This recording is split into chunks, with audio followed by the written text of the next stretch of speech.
So this week in Davos, Switzerland, the World Economic Forum is happening, which is honestly one of the highlights every year of social media content, because basically it's this summit where every powerful person from around the world flies in on a private jet to lecture you about how oppressed they are because the world just sucks if we have freedom, right? So instead, they want to institute a one world government to tell you basically how to breathe. And this year, they're really focusing on climate change. So I'm really excited to be lectured to by a bunch of gazillionaires flying into Davos, Switzerland on their private jets to save the world from carbon emissions and protect the ozone layer. Well, the other thing that's funny about that too, speaking about the private jets, I'm going to Davos in a couple days and found out that you can't just fly in there. No. There's no way to get in there. You have to fly to Zurich, and then we're gonna have to drive 4 hours to get there. But all of the people that are saving the Earth are flying directly in because they have private planes, something that I do not have access to. Which is just the irony is a lot. It's insane. And last year they talked a lot about this idea of the Great Reset and exactly how they want to change life as we know it all over the world. You want to know something funny about this, if I'm being completely transparent? Do it. I heard the Great Reset through Turning Point stuff. And when I heard the Great Reset, I kind of thought, okay, that's Turning Point's branding for what's going on there. There's no way they actually called it the Great Reset. And then after doing a little bit of research and watching videos that the World Economic Forum themselves put out, they called it the Great Reset, and they're supposed to expect us that these ideas aren't this globalization thing. Like, again, I thought this was a branding on our end. Oh, no. In fact, actually, they love that word, globalization. They love the word reset. Like, they are leaning really far into this Matrix dystopian Star Wars vibe of the Empire and the Death Star. So I'm excited for you to get to go. The pandemic has radically changed the world as we know it. And the actions we take today as we work to recover will define our generation. Now is the time to think what history would say about this crisis. 2020 has been challenging on a lot of levels, as economic, environmental, and societal frailties have been laid bare. But it's also proved that when we need to, we can act rapidly and restructure our lives. Restructure our lives? That's what we needed. Opportunity. We can see rays of hope in the form of a vaccine, but there is no vaccine for the planet. Nature needs a bailout. You don't want to go back to the status quo that you had before simply because it was the status quo that got us here. With everything falling apart, where? we can reshape the world in ways we couldn't before. This is ways horrifying. that better address so many of the challenges we face. And that's why so many are calling for a great reset. A great reset? That sounds more like buzzword bingo, masking some nefarious plan of world domination. It does! Hands up, this kind of slogan hasn't gone down well. But all we really want to say is that we all have an opportunity to build a better world. And it's not surprising that people who've been disenfranchised by a broken system and pushed even further by the pandemic will suspect global leaders of conspiracy. Who pushed them? But the world's not that simple. Every one of us has differing priorities, values, and ideas. That's part of why solutions are so hard to come by, and why we all need to be involved in the decision-making. Because whether it's politicians, CEOs, academics, activists, or you, we're all about getting people together. But they're literally Even not those you may getting not everyone like, together. To sit down at the table and develop solutions that work for all of us. But we need enormous trust between the private sector and the public sector for this to actually work. That trust I is definitely hard trust to both come of by. those sectors already. it's time for people to work together, listen to each other, and build this trust so we can move towards a better world. And we really need one. Because while the pandemic affects us all, it's clear it affects some more than others. The first people who are hit are the people at the front, those who are vulnerable. It is those on the front line who take it first, and that is simply unacceptable. See, at the start of 2020, I mean, you signed 1% up of the for world's that. population owned 44% of the wealth. And since the start of the pandemic, billionaires have increased theirs by more than 25%, whilst 150 million people fell back into extreme poverty. I wonder And why. With I climate wonder change why. set to dwarf the damage caused by the pandemic, the message from 2020 should be abundantly clear. Capitalism, as we know it, is dead. Wow. This obsession that we have had with said in the maximizing video profits for shareholders created alone has by led the to computer developed incredible inequality and a by planetary capitalism. emergency. But no one can do this alone, and top-down approaches won't get us anywhere. Because That's everything literally we've what learned this in is, our work though. has shown us that diverse voices lead to better results.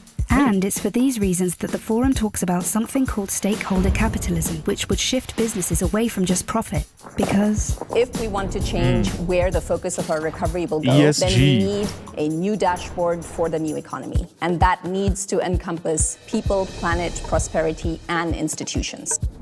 giving people a real stake in the economy and putting well-being before growth. And that's all about getting the right people in the right place at the right time. We must rebuild our relationship with nature for the survival of the peoples and our planet. We have a window of time which is closing, and we need everybody who cares to get together and find solutions now. It's the people who have great ideas and who share them with others. The They're rainbow ones mask. who are shaping the Yes. future. So if you want to be a part of the change, then tune in, turn on, and get involved. Follow the Davos Agenda right here, The agenda. online, on YouTube. Wow. So that's a lot to unpack. I feel like there's so many things. First of all, I did not see any super straight representation in that video. Joe Bob, they don't actually want everyone's voices at the table. You bigot. Can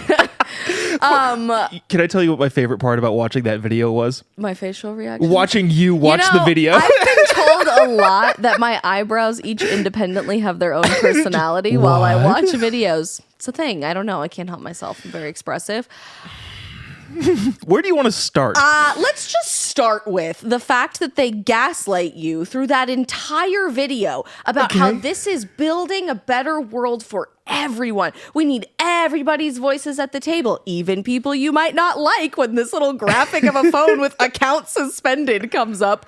Meanwhile, it's just billionaires, politicians, CEOs, the powerful people in the world that are all getting together to sit in a room in Davos, Switzerland, talk about economically inaccessible for most people to get to Davos, Switzerland, to feel bad for the poor people because they're so poor and we got so rich. And the reason that they kept getting more poor and we kept getting more rich was because of COVID, not because we shut down your business or prohibited you from working or took away your license to practice medicine or practice law or banned you from ever running for public office. Or shall we continue?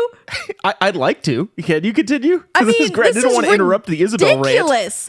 I am so tired of being screamed at by all of these miserable rich people about how my life sucks. It doesn't suck. Well, you need to change your perspective then, because the rich people say it does. You know what I think my favorite part about the video is like right at the front end, because I talked about at the front of this of like, I didn't know that they were using Great Reset as a term. I thought that was us telling everybody, hey, this is what they're trying to do. They're trying to do a Great Reset. No, they're calling it Great Reset. But then they say, well, we understand that this terminology may have some varying degrees of impact on people, basically saying, now I know what this looks like, but I guarantee you it's not what this is. And what it feels like is like, imagine if I go home and tell my wife, hey, I didn't give $2,500 to a Nigerian prince on the internet. She's gonna be like, it kind of sounds like you gave $2,500 to a Nigerian prince on the internet. Like, why did you just come out and say that? Like, my favorite thing was that they literally animated the little words and they were like, we realize this might look bad to some people. They pull the glasses over it and it says in all caps, obey, exclamation point. Saying the quiet part out loud. Are we World Economic Forum? My God. And this kind of like isn't a testament to my own little bubble, but I guess I assume, like, we've made fun of this sort of stuff so much. It's really interesting to watch a group with this much money, influence, and power say all of the things that we mock routinely in a serious tone and take it seriously. That's what's weird to me. Oh, it's like very dystopian feeling to me. And what's really interesting is their messaging kept harping back on 2020, on COVID, on the pandemic, on whatever. Like, the world as we know it, life as we know it, completely transformed overnight because of COVID, because of COVID, because of COVID. And then we were able to all rally together and change the way we do things overnight for the better of everyone.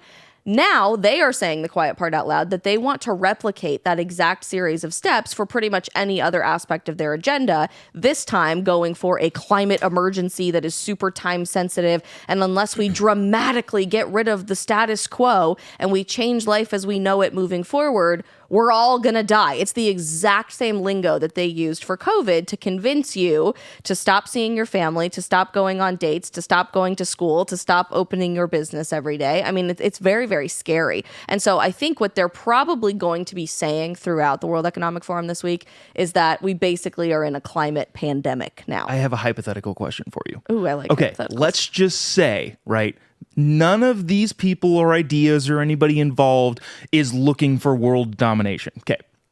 But let's pretend there is a group out there that is trying to globalize the world, seek power over every single person on the planet, and institute what they want at any cost. How would that group do anything different than what this group is doing? They wouldn't.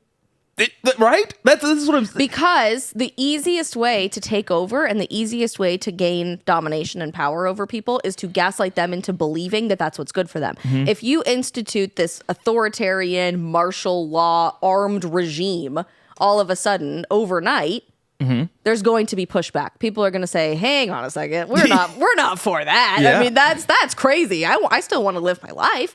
I still want to say what I want to say and think what I want to think. If you can transform from the inside out how people feel about all of this by thinking that this is good for them or good for the planet or good for humanity or whatever, that's how you're able to effectively effectuate change.